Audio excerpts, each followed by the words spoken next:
Today on Inspired Money. I'll tell you what, I really wanted $50 for the line. You offered $25. I got to split whatever you give me with Bob because we wrote it together. Let's split the difference. Make it $35. How does that sound? He goes, I gotta think about it. I'll call you back.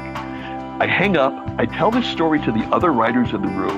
And while I'm telling the story, 10 minutes later, the phone rings. It's David Letterman. He goes, I just don't think it's worth more than $25. And I said to him, and this is one of the big mistakes I made in my career. I said, well, you know what, Dave, if it's just that much, I'll just keep the line and do it in my act. That's the last time I ever spoke to David Letterman. So probably not the smartest move I ever made. This is episode 98 with Emmy-nominated TV writer and producer Kelton. Welcome to Inspired Money. My name is Andy Wong, a managing partner at Runnymede Capital Management. Each week, we bring you an interesting person to help you get inspired, shift your perspectives on money, and achieve incredible things. From making it to giving it away, Inspired Money means making a difference, creating something bigger than oneself, and maybe, just maybe, making the world a better place. Thank you for joining me. Hey, Inspired Moneymaker, welcome back. If it's your first time listening, welcome. Inspired Money is different from other personal finance podcasts because we don't want to just learn how to live with money. We want to help each other to live richer lives, make a greater impact, and together, make the world a better place. So before we jump into this episode, we are very close to episode 100. And to make it special, I want to hear from you. Go to inspiredmoney.fm/hello100. That's inspiredmoney.fm/hello100. And I invite you to leave a 90-second voice message that I'll play in our celebratory 100th episode. Here are some ideas for you. I'd love to hear from you if you have an inspired money story to share, or it could be somebody else's inspirational money story that you've heard. Do you have a favorite episode that's helped you? How did it help? Or maybe you have a favorite inspired money tip that you'd like to share with all of us. So please go to inspiredmoney.fm/hello100. All right, now let's get to it. Today's guest is Kelton. Kevin's an Emmy-nominated TV writer-producer with credits on Saturday Night Live, Boy Meets World, Night Court, A Different World, and other network series. And I've got to say, Saturday Night Live, in the years that Kevin was there, from 1983 to 85, were great years. Think about the cast. Eddie Murphy, Joe Piscopo, Jim Belushi, and then there was a cast change, bringing Martin Short, Billy Crystal. I could go on and on. I have really fond memories of watching Saturday Night Live in those years. Kevin is a great storyteller, and he's both worked and hung out with some of the greatest comedians. He's written screenplays for Warner Brothers and articles for National Lampoon. In this episode, you'll learn the path to becoming a comedy writer, from writing jokes to writing for game shows to sketch comedy to sitcoms. You'll get a glimpse into how the creative process works at Saturday Night Live, and you'll even get some money tips from Kevin, whose investments have helped him gain financial freedom and flexibility. Now let's get inspired with Kelton.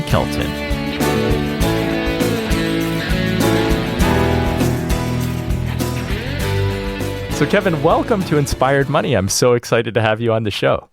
Oh, I am too. I do a lot of podcasts and talk about my writing career and politics. I never get a chance to talk about my favorite subject, money. Well, I hope that we talk a little bit about both. Let's jump right in.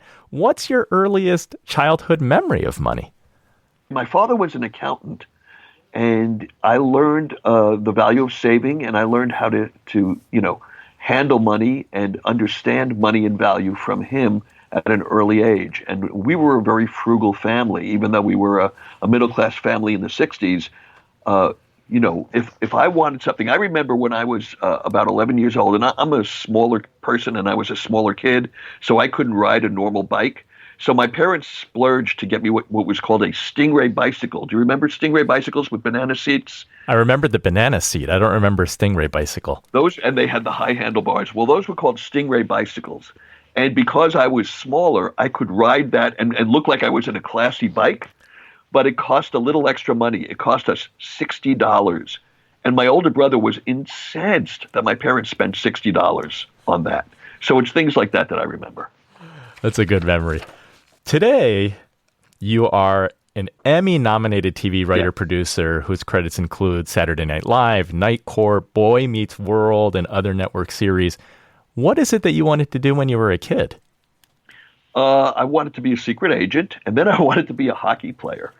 And in high school, ice hockey kept me alive because I was a nerd. I didn't know the term at the time, but looking back on it now, I realize I was a nerd in junior high and high school. I only had one or two friends at any given time. But when I was playing ice hockey, I was the man. So I wanted to be a hockey player. One of your brothers, I don't know how many brothers or siblings you have. I have 3 older brothers, and one of them is a comedian, Bobby Kelton. Yes, Bobby is a comedian. And you ended up becoming like a comedy writer. Were the two of you together, like growing up, we're going to do a family show, or was it not like that? Yeah, no, it was like that, only we didn't call them shows. We called them games. What they really were improvs, which we didn't know the word improv back then. But what other people, like if I would say to you, hey, what kind of games did you play growing up? You'd say, oh, we played Monopoly, we played Life, We called these improvisations that we did around the house games, and we had characters and running narratives, and my other brothers would play supporting characters, and we did this constantly. So we were very creative, even though we didn't know we were creative. And then when I was in college, Bobby is 7 years older than me. He had already graduated college, had a couple of knockaround jobs in L.A., and then started doing stand-up, which was crazy to us because we didn't think of him as funny at all. In fact, it's my oldest brother, Bruce, who we thought was the comedian of the family. He's now a federal judge. But so Bobby started doing stand-up in L.A. About a year later, he realized he could get more stage time in the New York club, so he moved back to New York where we lived. And so while I was in college, when I wasn't at school, I was hanging around with him, going to the comedy clubs in New York, watching him perform, watching other comics perform, and then going out with him and the other comics after the clubs closed and hanging out, and that's where they would punch up their acts and give each other ideas. So I was going to comedy college, not even realizing it. His best friend back then was Larry David. I hung around Larry constantly, but I also knew Jerry Seinfeld. I later, came to know Jay Leno. These were his contemporaries. I was just little Kelton to them. But hanging around with these guys, I started to learn how to write comedy. You were just having a blast, I would imagine, hanging out with them and eating, I don't know, a pastrami sandwich or something. Absolutely. Listen, we went to the New York clubs. This was before the comedy clubs paid their performers. And if you were lucky, you got a free Coca-Cola at the bar. And my brother would, he would use his drink ticket to sneak me a Coca-Cola. So I'm there drinking Cokes, sitting in the back of the showroom, watching some of the greatest comedians that you've never heard of. Yes, it was a blast. Yeah, because that's before many of them became known. You were early. At what point in hanging out with these comedians did you start thinking about, can I make this a career, or how can I make money doing this? No, for some reason it didn't occur to me, probably because my brother was already doing it, so I wasn't really thinking of following in his footsteps. What happened, Andrew, was I went to the State University of New York in Albany, and I was a business administration major. And I thought I was going to go into marketing or advertising or something like that. But in college, I was helping Bobby write his act. I would write stuff and mail it to him, and he'd write back and tell me what worked. And then I started working at the college radio station, hosting a sketch comedy show. This is in the second year of Saturday Night Live, when sketch comedy was at its pinnacle. And I ran into some other people there that were also into comedy, and we wrote and hosted this show every week. Well, again, it was just what I did in college. It was just a hobby. It was just fun. Well, about 2 months before I was supposed to graduate, I heard that there was going to be a seminar on campus about how to get your first job. A guy who'd written a best-selling book, and I forget his name. I know his first name is Tom. I forget his last name. We're going back 40, 45 years now. But he had written a best-selling book about the job hunting process. So I go to this, and there's 100 people in this big lecture hall. And the first thing he says is, everybody take out a piece of yellow paper, and I want you to write down the numbers 1, 2, and 3. And next to number 1, if you could be anything in the world, I want you to write that down, and number 2, your second choice, and number 3, your third choice. Well, as I told you before, what was my first love in life? Hockey. So I wrote down hockey player as number 1. Number 2, I wrote down comedy writer. And number 3, I wrote down news producer, because I was already at that time, I had an internship at the local NBC affiliate in the newsroom, and I was already into politics and stuff. So then this guy running the seminar says, now I want everybody to cross out numbers 2 and 3, and we're going to spend the next 2 hours focusing on how you can become your first choice, what you want to do in life. And I looked out at this piece of paper, and number 1 was hockey player. And as I told you before, I'm on the shorter side. I'm about 5'5". And I knew that nothing this guy said about job interviews and resumes was getting me in the NHL. So I immediately went to my second choice, which is comedy writer. And Andrew, I swear to you, this was like a scene in a stage play where the room in my mind went black and there was just a spotlight on me and on this piece of paper. And I'm looking at this piece of paper thinking, why am I going into marketing or a business or whatever I'm thinking of doing when I want to be a comedy writer?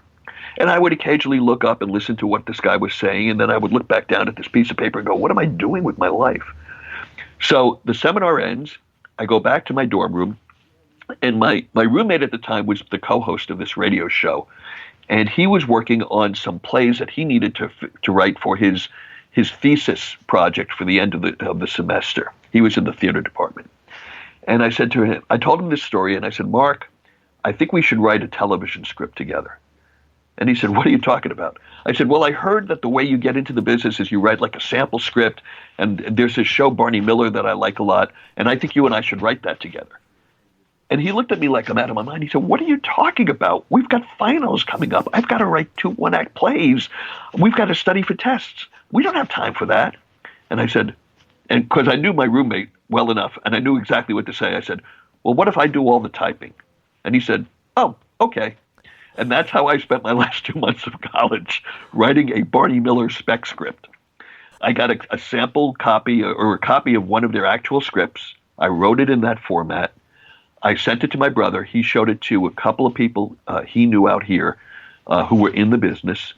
They called me up with some positive reinforcement, and boom, that was it. I graduated. I took a quick writing course because I had never studied writing in all of my years. I never formally studied writing. I took a quick course at the New School in New York to learn how to write a television script. Then I had 2 scripts under my arms. I packed up my car and drove across country. Wow. Is show business a series of random connections to find the next job? Because it sounds like the Comedy Store for you was an important place in your career. Yeah, the Improv and the Comedy Store. The Improv probably a little more so. Yes, but you don't. A lot of people think you have to know somebody to get someplace in the business. That's not true. Now, making connections and networking is important in any industry. It's important in the financial industry, I'm sure. So people overestimate this idea of, oh, you have to have an uncle in the business. In fact, I had an uncle who was a William Morris agent, and not only did he never help me, I think he hurt my career. So this idea of having a powerful uncle is not necessarily true, but you do have to make connections. People often ask me, how do you get into the business? How do you get into the comedy television writing business? And I tell them my story, and I say, so, you might want to hang out at the clubs, meet comedians, maybe try to write some stuff for them, but mostly you'll be hanging out with funny people like I did and making connections. And quite often the answer that I get back is, well, I like to write. I'm nearly not a social person. I don't like bars. I really don't think I'd be into that. And then I say, well, then don't do it. But what do you want? You asked me how to get into the business. I just told you. You don't want to do it? Don't do it. But that's the answer that I can give because that was my path. So is it those connections that you were fostering or that happened that led to those early job opportunities? Yes. In fact, I'll tell you how I got my first job in TV. I was a doorman at the Comedy Store. When I first moved out here, I was a bank teller. So I do have some monetary background. And while I was on my breaks, I was writing jokes for Joan Rivers and Ronnie Shell, who was a comedian, and other people up in the break room. And all the other tellers thought I was nuts because I told them I was going to be a comedy writer. And after doing that for 6 months, I quit that job. I got a job at the Comedy Store as a doorman. And I hung out there and did stand-up and worked at the door for about a year and a half. Well, during that time, I met a lot of the comics. And one day, a guy named Mark Summers, who is now a well-known host on Nickelodeon, and he has done a lot of different TV shows.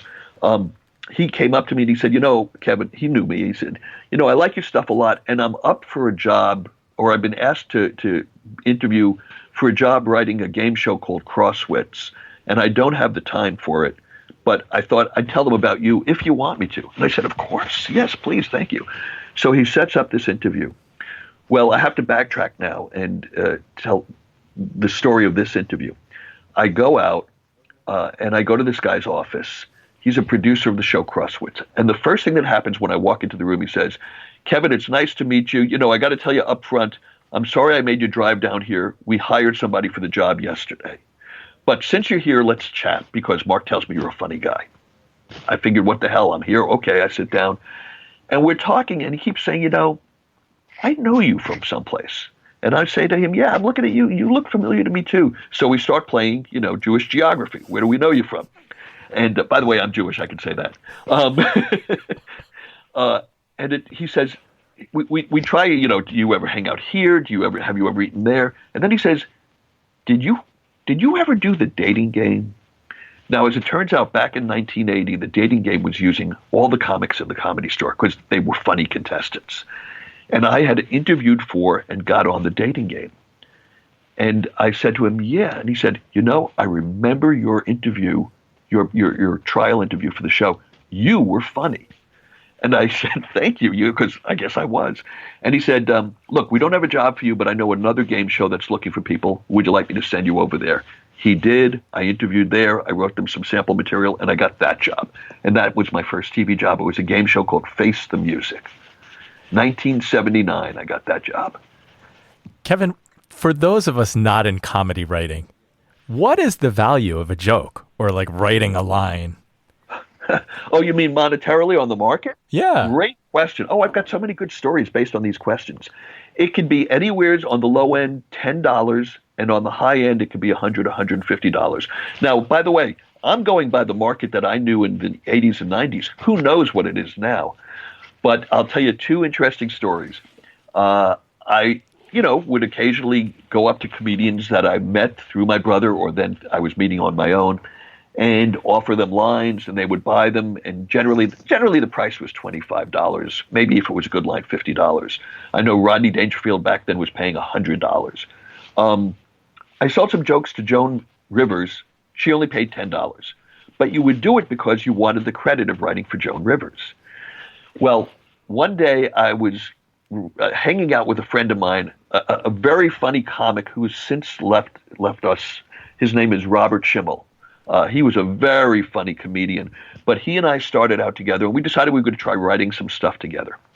And David Letterman was the talk of the town back then. He had just hosted The Tonight Show for the first couple of times, and he had signed a $1 million contract with NBC. This is back when $1 million was real money. So, we decided to write some stuff for him and show it to his head writer, who would pass it on to David. So at the time now, I'm working at this game show, Face the Music, and I'm in the writer's room one day, and I get this message, Kevin, there's a call for you on the line. It's David Letterman. So I take the call, and he tells me there was one line in 7 pages that we wrote, 7 pages of material. He said there's one line that he liked, and he was thinking of using when he hosted The Tonight Show next week. And I said, great. He says, I'll give you $25 for it. Now, I knew back then, I had friends who were writers for David and other people, and I knew that he sometimes paid $75 or more. So I said to him, well, Dave, can you, I hear you sometimes pay $75, maybe $100. Can you do $50? And he's going, I don't, that's the way he would talk. I don't know. I'm not sure it's worth that much. And now I'm in a negotiation over a joke with David Letterman, and we're $25 apart. So like anybody else, I'm just trying to close the deal, but save face. So I say to him, well, Dave, I'll tell you what, I really wanted $50 for the line. You offer 25. I got to split whatever you give me with Bob because we wrote it together.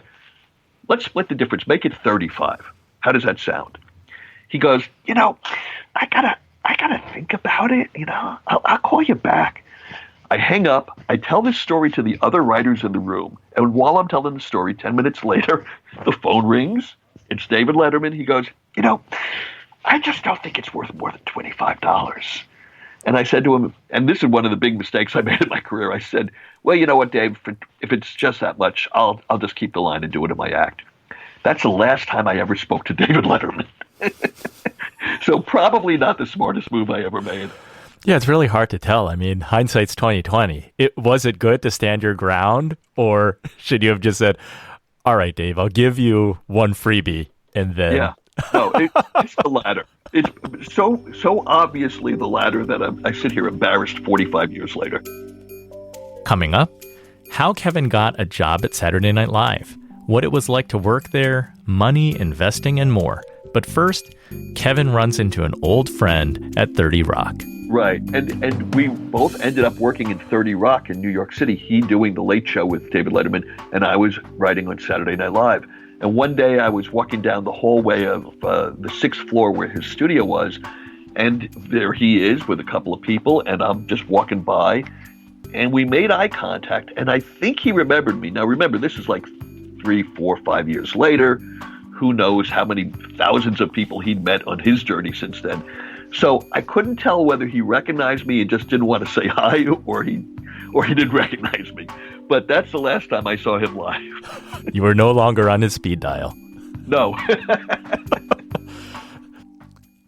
The show notes for this episode can be found at inspiredmoney.fm/098. If you're listening in your car or wherever you are, check the show notes if you want to learn more about Kevin or things mentioned in this episode.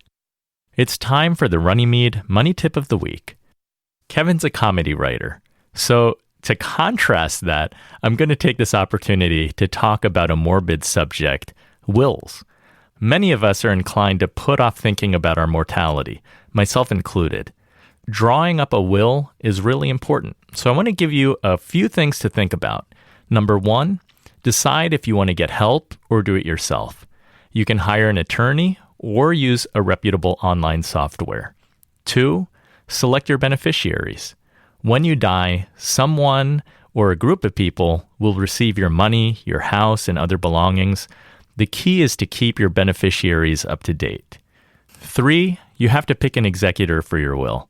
You want to pick someone responsible that you designate to make sure that your wishes are carried out. Often, people will choose their bank or attorney as executor, which could cost 2 to 4% of your estate's assets.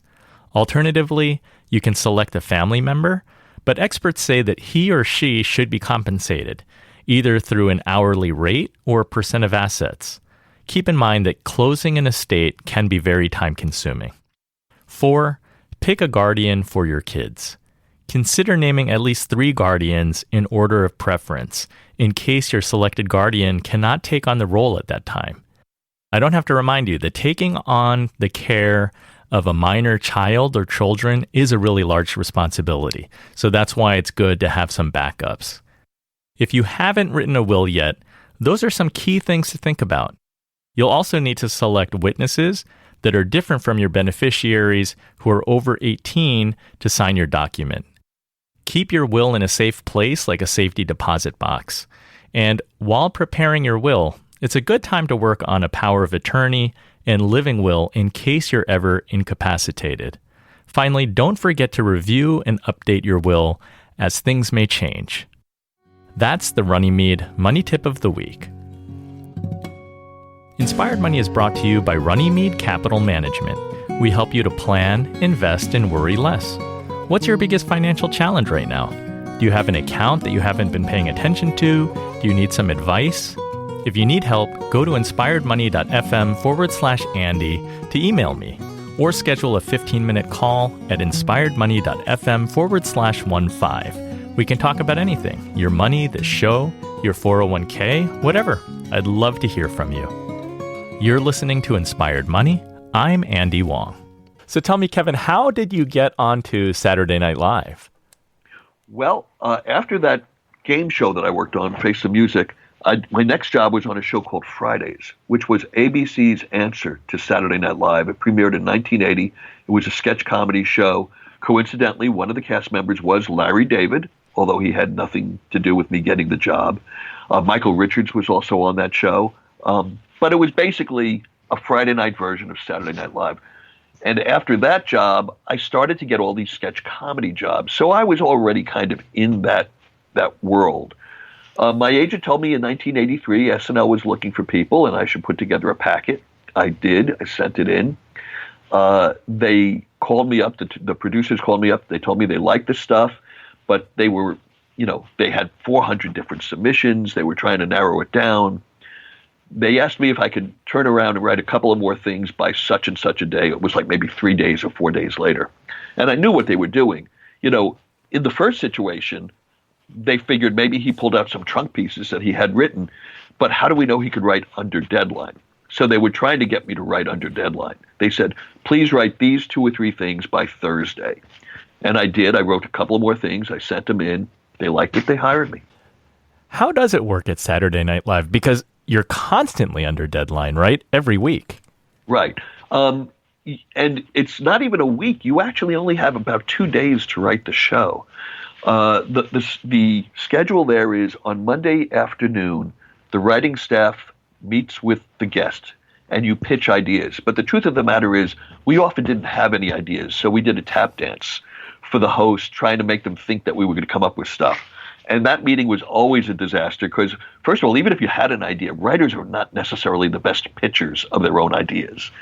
So we'd have this meeting, and then by about 3 o'clock, you went off to your office, either by yourself or if you worked with other writers occasionally, and you just started writing stuff. And you had Monday and Tuesday to write.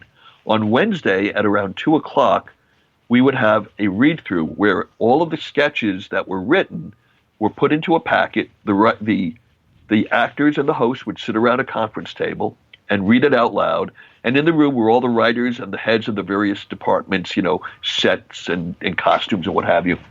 And based on that audience reaction, the producers would put together the 8 or 10 sketches that were in the show. So you only had 2 days to write the show. But the people who thrived there are people who thrive under deadline. And I always did.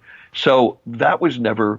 It didn't faze me, and all of my life I've heard people tell me that they're scared of writing, that the idea of writing something under deadline is, worse than being in the deep end of a pool with a lead balloon tied to your waist. I just never felt that. I don't know why. In those 2 days where the writers are together, is it just the writers or is there collaboration with an Eddie Murphy or Joe Piscopo? Yeah, no, there is collaboration. The actors go from writer's room to writer's room. Now, Eddie did it a little bit, not so much. I wrote for Eddie, but I never collaborated with him. I just wrote stuff for him that got into the show because he read it well at the table. But Joe would come around with an idea and ask us to write it for him. The other actors, the way the show works is just like anything else in the world. There's a hierarchy. There are the stars of the show who you want to write for because the odds of your material getting on the air are better. And then there are the people that are struggling a little bit, trying to keep their head above water. And in my era, and I assume this has always been true, they would go from writer's office to writer's office, kind of, lobbying. What do you got this week? What do you got for me? Hey, I've got this idea. Would you want to work on it with me or for me? So there was a lot of that going on. And of course, they brought the host from writer's office to writer's office as well. So yes, a lot of collaboration. And I worked with a lot of really wonderful hosts who were wonderful to collaborate with. The names that come to mind, Michael Palin, Tommy Smothers, but there were so many. Jerry Lewis, who people say, he has a mixed reputation in the business. He was the nicest, sweetest guy to us. And he was great to work with. So you never know. You mentioned that some of the actors are trying to keep their heads above water. Is it like that for the writers too? Because you're writing and you don't know what's going to make this show that week. Even like it could look great during the table reads, but still doesn't make the cut. Is it like sports? Do you go through periods where you're hot and then you go into a slump? Absolutely. And in my first season, I did 2 years there. In my first season, that's exactly what happened. I came out of the gate fast. I had 2 sketches in my second show. I had 2 more sketches in the fourth show that season. I had another sketch in the fifth show. And then I hit a long, cold run. I was getting stuff in Weekend Update, but I only had 1 or 2 sketches in like the next 8 or 10 shows. And by the time we were getting toward the end of the season, I knew that I was on the bubble. I knew that my job was on the line.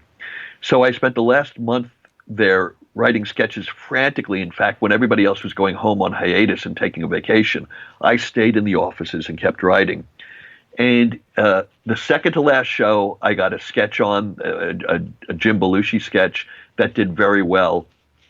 And then going into the last show, I wrote this sketch about an old firehouse that had been moved from, its old brick building down the block to the 17th floor of an office building. And so because this firehouse was now on the 17th floor, all of the firefighters were either getting injured or killed going down the pole. And the actors loved the piece so much, they actually staged it. They didn't just sit in their chairs and read it. They actually staged it at the Wednesday reading. It killed. I had people high-fiving me after the reading. And I'm thinking, oh, man, 2 sketches in the last 2 shows. I think I saved my job. Well, we go into the producer's office, Dick Ebersol's office, at 5 o'clock, and the sketch isn't on the board. And I thought, what the? And I excuse me, I just cursed. You could bleep that little soft curse out. And the head writer was consoling me. He's telling me, Dick just didn't think that he could build that set because we needed a pole where somebody could go down and disappear underneath the floor. And I was so upset. But anyways, we finished the season, and my pickup day was, I think, June 1st. Your contracts had to be picked up on a certain day every year. And I think it was June 1st. And I get a call on June 1st. And this was the year that they let go of a lot of the cast, and they brought on Marty Short, Billy Crystal, Chris Guest, Harry Shearer, Pamela Stevenson from Britain, who was a big name at the time. So they called me up and they said, Kevin, you may have, seen some of the articles. We hired a lot of new people, but we had to let a lot of people on the cast go. And they said, it's a bad day for us. We got a lot of blood on our hands. And in your case, we just need a little bit more time. Now, if we have to give you an answer today, it's going to be no. But if you give us a little bit more time, we'll see what we can do. And what was I going to say? I said, of course, take your time. I'm not going anyplace. And so 3 weeks later, they called me up and they picked me up. It's got to be really difficult to have that pressure where you feel like you've got a right to save your job. Yeah, it is, but that is the job. Listen, you got to hit the baseball to stay on the Yankees. That's the job, and you just do it. And that's similar to what you were saying about deadlines, that you don't mind that pressure. You can work under those conditions, whereas some people, might be a book author or even writing a screenplay. They say, oh, well, I'm waiting to be inspired. I don't want to work under those conditions. Yeah, I wait to be inspired now because I'm retired. But back then, no, that's what I did. And there were times when I was working on half-hour series, what euphemistically are called sitcoms, when I would have to turn over a script in 1 or 2 days. I just did it, Making that shift from sketch comedy writer into sitcoms, that didn't come easily. It did not, because once I had worked on about 7 or 9 sketch shows, I was pigeonholed as a sketch writer. And to get TV jobs, you have to write what they call spec scripts, samples of other shows. And I would write a new spec script, or maybe sometimes 2 spec scripts every year just to update my portfolio. But I met a lot of resistance trying to break into sitcoms. And I knew I could do it. I knew I had the talent and the story, chops to thrive in that area, but nobody else did. And then one of I had an agent who had an assistant, what they called a desk person, basically the person who answered their phones. And that young guy, whose name is Andy, also named Andy, he went on to become a junior agent at a very small boutique agency. And he had remembered me from when I was the client of his former boss. And he called me up and he said, I think I could break you into sitcoms. If you want to take a chance on me, I will do what I can to help you. And it worked out. Can we talk a little bit about the economics of the showbiz career? You had a very successful career as a writer. You worked with some of these very talented and well-recognized names, but you've also done other things too. You've been an entrepreneur. You left Hollywood to take jobs in other places. Right. Not so much an entrepreneur where I created a business and ran it myself. In fact, that's one of the things that I still hope to do someday. But at a certain point, I realized ageism is real in Hollywood. And I also, I was always more of the straight and narrow guy. I didn't do drugs. I didn't party hard. I was a 9-to-5 guy. So I was curious as to whether I could take this one skill that I had and apply it in other areas outside of the entertainment industry. And so at a certain point, I got offered a job in the Silicon Valley working for a .com. This was in 2000, when that was an unusual thing to do. And I took this job. My agents thought I was nuts because I had to leave Los Angeles to go work full-time up in the Silicon Valley, which, by the way, back then wasn't the quote-unquote Silicon Valley. And I took that job. The company went belly up after 6 months. Then I decided, well, I like not being in L.A. I really did enjoy that aspect of it. I thought, if being up in Northern California is good, being 3,000 miles away must be fantastic. So I moved my family to Georgia, and I started, I was actually trying to write a novel there, but I also was teaching writing, and I learned some other skills. And then my wife at the time wanted to move back because she missed LA, so we moved back.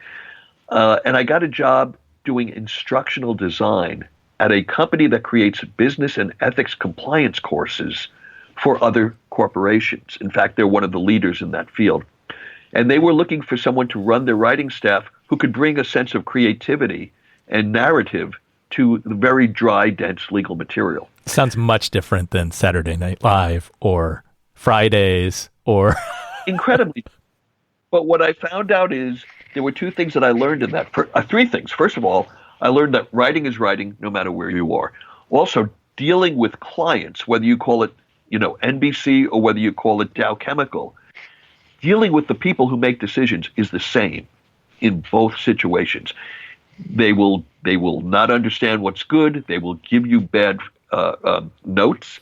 They were risk averse, and you had to sell them over and over and over again. And the third thing I learned was that I could thrive outside of Los Angeles and outside of show business. So you learned that it is transferable. Yes, it was in my case. And I'm very, very happy that I made that choice, even though it wasn't as glamorous and the money sure wasn't as glamorous. You mentioned that your dad was an accountant. Did you and your brother Bobby get pushback from him that you went like a more creative career versus accounting is like very stable? Right. Great question. So, like I said, I have three brothers. Two of them became attorneys, and they're very successful. And of course, my parents were very proud of that. Bobby went into the stand-up world, and at first, like everybody that does stand-up, he was awful, and he would send us cassette tapes of him on stage at the Comedy Store, and they were beyond bad. They were embarrassing. And I remember my dad and my mom in the kitchen, and my father was railing. What did we throw away $40,000 for him in college? This is not a life. This is not a job. What is he doing with his life? Then Bobby started getting on TV shows. Johnny Carson. Yes. First he was on Merv Griffin, then Carson. He was also on a big ABC special called ABC Presents Tomorrow's Stars. This was the precursor to Star Search.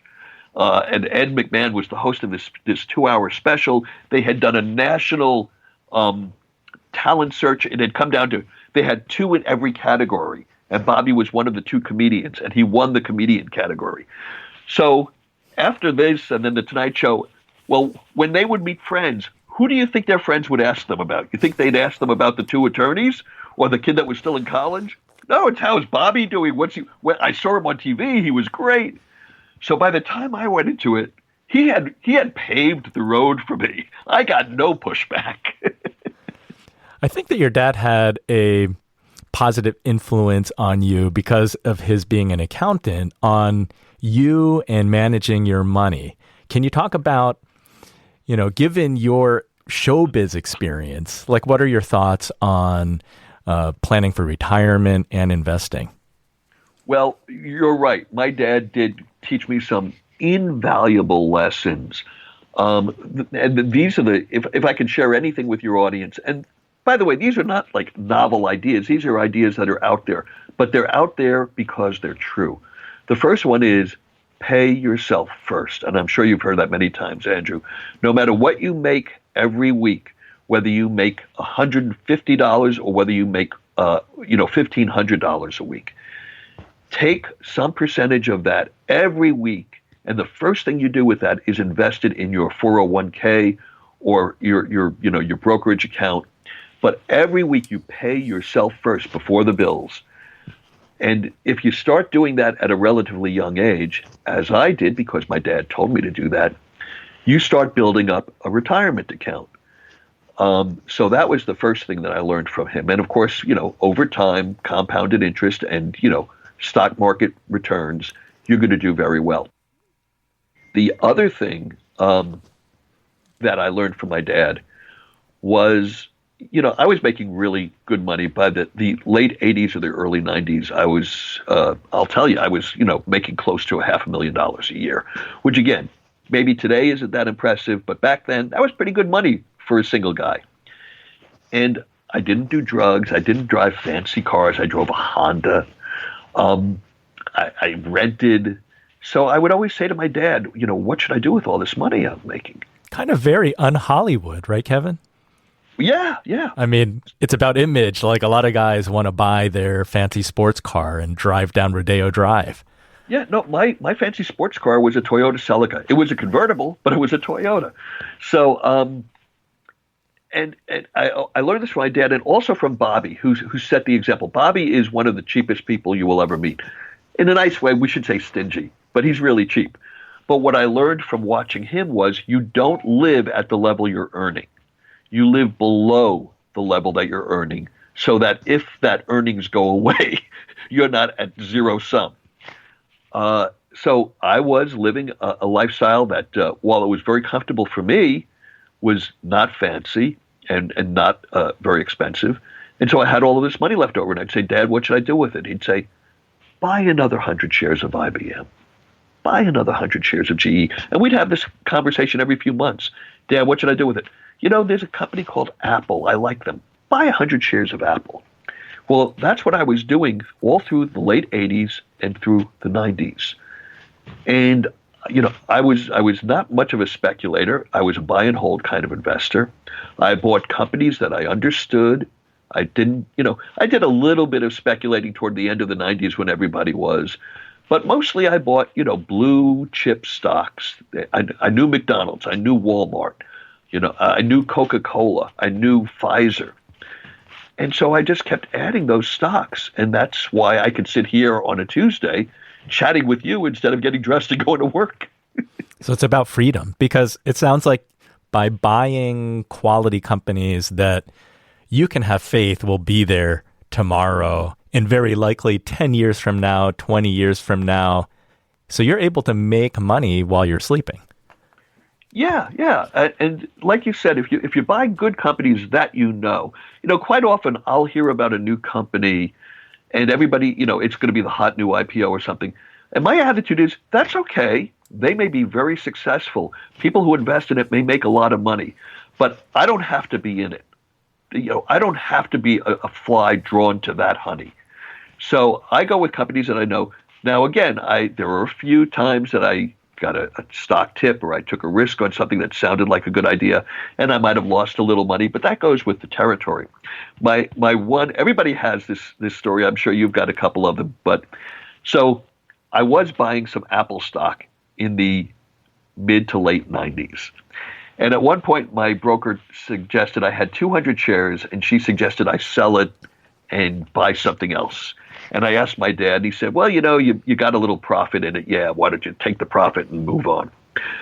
Well, I have since done the math on what those 200 shares of Apple back in 1997 or 98 would be worth today. They were worth about $4,500 back then. They'd be worth somewhere between $1.2 and $1.8 million today. It's powerful compounding. Yeah. Yeah, so that's one that I regret. That's a good one. Yes, we all have those. Well, thank you for sharing your stories. I like to ask all the Inspired Money guests, how do you define success? Wow, a great question. For me, it's first of all, it's financial freedom. I'm living the life that I want to now because, first of all, I was incredibly fortunate. And I know a lot of people don't have the luxury that I had to get into a field where you were remunerated well, or compensated well, I should say. But because I saved and because I planned ahead, I can do now what I want. And I, by the way, and I want to plug my podcast, because I'm retired and I'm not a golfer, I had to do something. So I now host or co-host a political podcast, a weekly podcast called the More Perfect Union Podcast. It can be found on Apple Podcast and on iTunes and on Stitcher and on Spotify. And I co-host it with 3 other people. We're all in different states, but we're all political junkies, and we follow the news constantly during the week, and then we get together and we talk about it.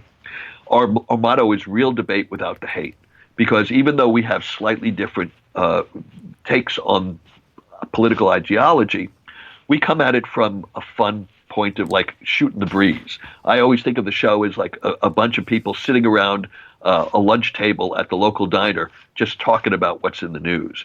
And we make each other laugh. We have fun. We've got a fair following, so please try to check that out, the More Perfect Union Podcast. We'd love to have you sign up and subscribe to that. But that, to me, being able to do things like that, I'm sending my youngest son off to college in the fall.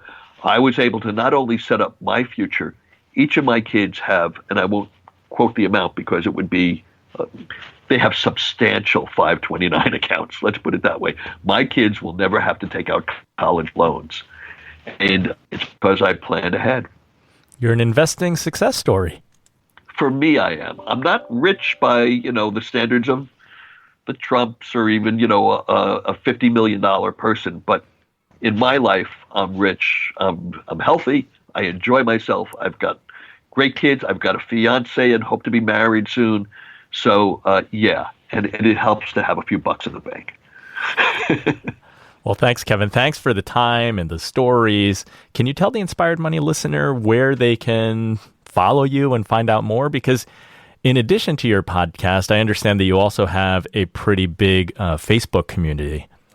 Oh, yes. So the way I got into all of that is about 4.5 years ago, almost 5 years ago now, I started a Facebook group called Open Fire Politics. It grew exponentially. We've now got over 10,000 members.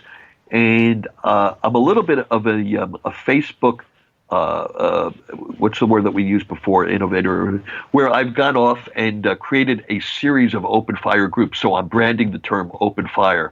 We've now got open fire entertainment, open fire food and fitness, open fire sex and relationships. So I run all of these different Facebook groups, and that can sometimes be close to a full-time job. Yeah, I can imagine. You're a busy guy. I'm a busy guy for a guy that's got no income. Yeah.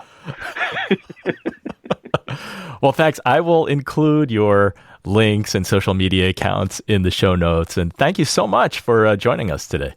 I really enjoyed it. It's been so much fun. Thank you. So what was your favorite Inspired Money moment? I love how Kevin wanted to prove that he could take his comedy writing and apply his skills to other jobs. Who'd have thunk that a Saturday Night Live writer could write compliance videos for Fortune 500 companies? But this is an important lesson. Your skills can transfer. I also liked his investment approach of always investing for yourself first. Take a little bit of your income, whether it's big or small, and earmark it for investing. Whether you choose to invest in an index fund or quality companies like Kevin, this is likely to reward you in the long run. Just remember that it takes patience and discipline. Thank you for joining me on this mission to better yourself and your money. If you had a different favorite Inspired Money moment and takeaway, let me know by posting in the private Inspired Moneymakers Facebook group at inspiredmoney.fm/Facebook. So I want to remind you one more time that I invite you to go to inspiredmoney.fm/hello100, that's hello 100, so that you can be a part of our 100th episode. It's super easy. Leave a 90-second voice message. You can either share an Inspired Money story, or you can share a favorite episode, something that helped you, or just a favorite money tip that you'd like to share with all of us. The music you're listening to right now and all other music on today's show is by the amazing Jim Kimo West. Check out WeirdOwl.com for current tour information. Have an inspired week and do something that scares you, because that's where the magic happens.